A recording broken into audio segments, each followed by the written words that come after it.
Guys, good afternoon. So meron tayong walk-in buyers from Abra, si Boss Gerald. Saan tatay mo? Boss Julius. Ay, ayaw nila magpakita guys, no? So itong manok na to dadali ng Abra. So itong natin nila, ito po ay 12 pieces na broodstag, tapos dalawang pulet. So ito yung panimula nila. Grabe yung simula nila, quality.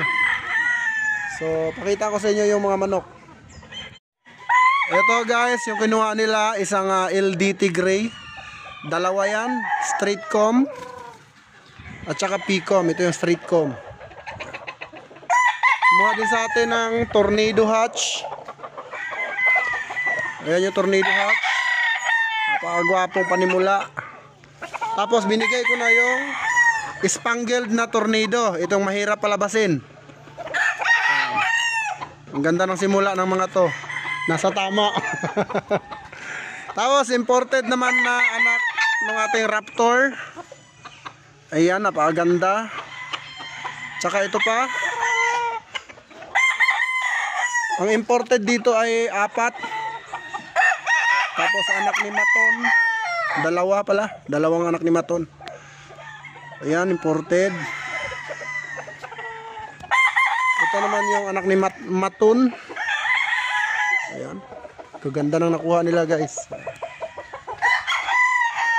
Ito, manang-mana oh. Siyempre guys, Allen Roundhead naman, 3.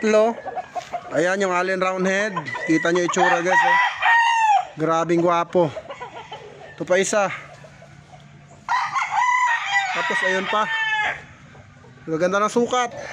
Tapos yung Raptor na gold natin, na anak na 4 times winner, sila ang inaantay pala. So ito yung manok lahat guys.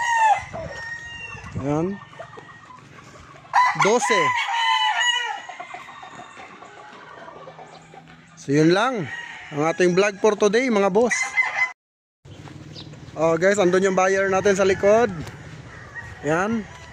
So uwi na sila at nakapili na sila ng 12, 14. Grabe yung simula nila, grabe, napakasulit.